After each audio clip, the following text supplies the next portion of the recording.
So welcome everyone. और आज का जो हमारा है topic that is lifelines of national economy. और चूंकि बोलूँ इजी है, मैं सच्ची बोलूँ तो ये चैप्टर हालांकि पढ़ाने की जरूरत मैं बोलूँगा है कि नहीं, I don't know, but I think कि ये कोई भी स्टूडेंट खुद से कर सकता है जो नहीं भी पढ़ा है वो भी, क्योंकि बहुत ही इजी चैप्टर है ये।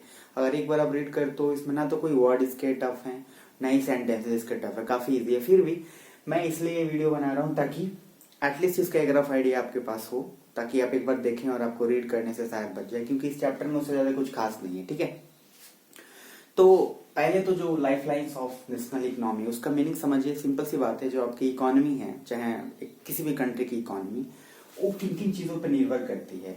सिर्फ मैन्युफैक्चर कर देना या कोई भी चीज प्रोड्यूस कर देना, उससे ऐसा नहीं है कि फिर आपका सारी चीज मतलब सारे प्रॉब्लम सॉल्व हो जाते हैं। उस चीज को फिर एक जगह से दूसरी जगह पहुंचाना भी होता है, जिनको रिक्वायर है उन तक पहुंचना जरूरी होता है।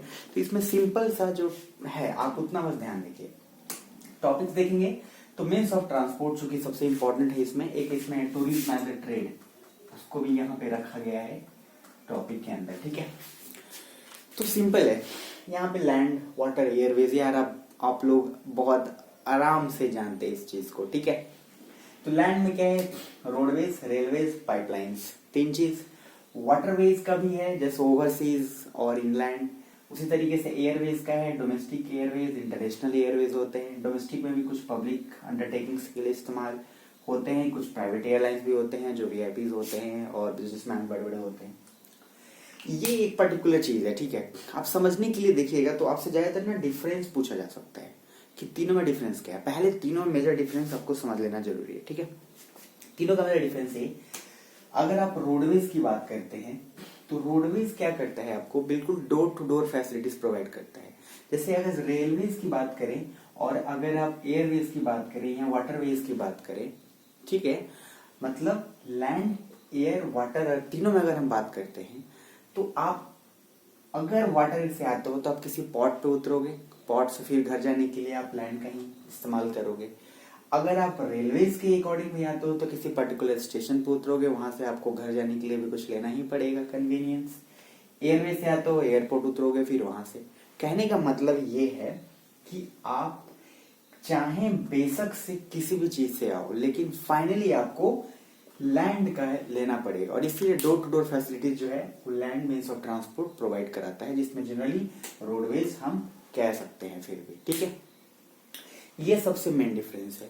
उसके बाद अगर हम बात करें अदर टर्म्स में, प्राइस और टाइम के अकॉर्डिंग, तो टाइम के अकॉर्डिंग बात करें तो सबसे कम टाइम में एयरवेज पहुंचाएगा डेफिनेटली।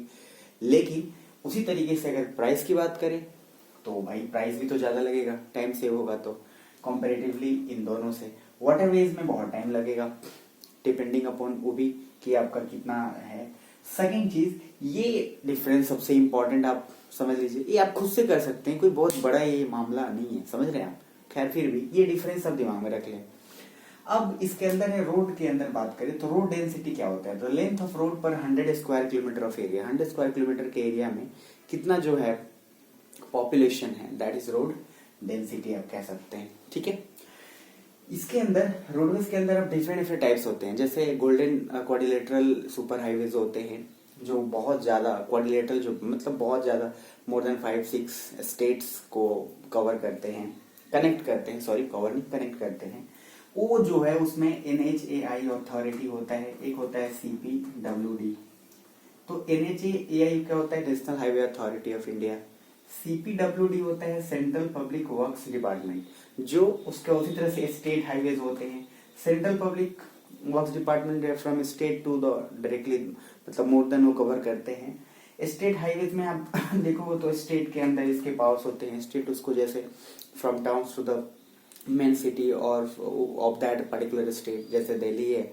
उसी तरीके से अगर हम बात करें, जैसे CPWD का अगर एग्जाम्पल लोगे तो दिल्ली अमृतसर जो रोड है, जिसको GT रोड भी आप जनरली बोल सकते हो, तो CPWD रोड वो आपको सेंट्रल गवर्नमेंट के अंदर उसको आता है। NHAI national highway authority of India, जिसमें दिल्ली, मुंबई, कोलकाता और भी मोर देन चारों जो आके लिंक होते हैं, ये सुपर हाईवेज होते हैं, वो national highway authority of India के द्वारा। तो ये बस कुछ बेसिक्स चीज है, ठीक है ना। नेक्स्ट आप ध्यान में रखोगे, वाटरवेज में है तो इनलैंड एंड सी पॉटवेज। तो जनरली क्या है, पहले मुंबई में सबसे बड़ा पॉट होता था वाटरवेज का, अभी भी है जनरली।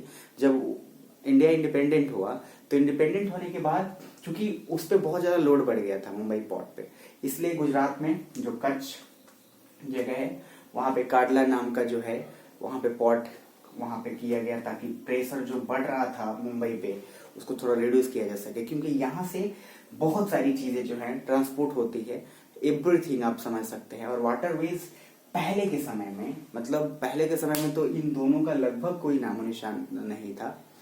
इनका तो बस इसलिए था बिकॉज ये ट्रांसपोर्ट हमारे पास नहीं थे, बट उतना नहीं था। जनरली हमारे पास वाटरवेज ही सहारा होता है, चाहे अंग्रेज आए हो, चाहे पोर्तुगीज आए हो, चाहे कोई भी आया हो। अगर इंडिया में जितने भी आक्रमणकारी आए हो ज्यादातर वाटरवेज से ही आए या सीवेज से ही आए, ठीक है। रेलवेज आपको पता है, रेलवेज का अगर देखा जाए तो रेलवेज ज्यादा कैरी करने के लिए यूज होता है, मतलब हेवी फ्रेट्स, बहुत माल गाड़ी जितने सारे railways. Pipelines petroleum and gases के लिए, जो जहां तक आपको पेट्रोलियम पहुंचता है अगर आप तक, तो जनरली पाइपलाइंस के कारण ही पहुंचता है, जब आराम से गैस और सब यूज कर सकते हो पाइपलाइंस के थ्रू होता है। ये सारा एक मेजर पूरा का पूरा पोर्शन है। एयरवेज के भी डिफरेंट डिफरेंट आप इंटरनेशनल होते हैं। टूरिज्म एज ए ट्रेड, तो टूरिज्म भाई ये बहुत इंपॉर्टेंट है किसी भी कंट्री के लिए। गोवा ऐसा स्टेट है जहाँ पे सिर्फ टूरिज्म पे ही लोग पूरी तरह से डिपेंडेंट है। तो टूरिज्म एक बहुत बड़ा, कहीं पे भी टूरिस्ट प्लेस है तो वहाँ पे लोग टूरिस्ट प्लेस के नाम पे ही, और बहुत सारी चीजें होती है। अब एक टूरिस्ट प्लेस अगर है वहाँ पे डिफरेंट काइंड्स ऑफ कंट्रीज के लोग आते हैं, पीपल आते हैं, सब आएंगे वहाँ पे, फिर पार्किंग के लिए, खाना, एवरीथिंग। मतलब टूरिस्ट भी एक तरीके का क्या बोल सकते हैं लाइफलाइंस है टूरिज्म, ठीक है। तो ये एक बेसिक साइज का पूरा रूल है। तो आई होप कि ये चीजें इजी हैं और कुछ खास नहीं है, बट आप इसको एज ए समराइज करने के लिए दिमाग में रखिएगा, बाद में कोई प्रॉब्लम हो तो आप इससे पूछ सकते हैं, ठीक है।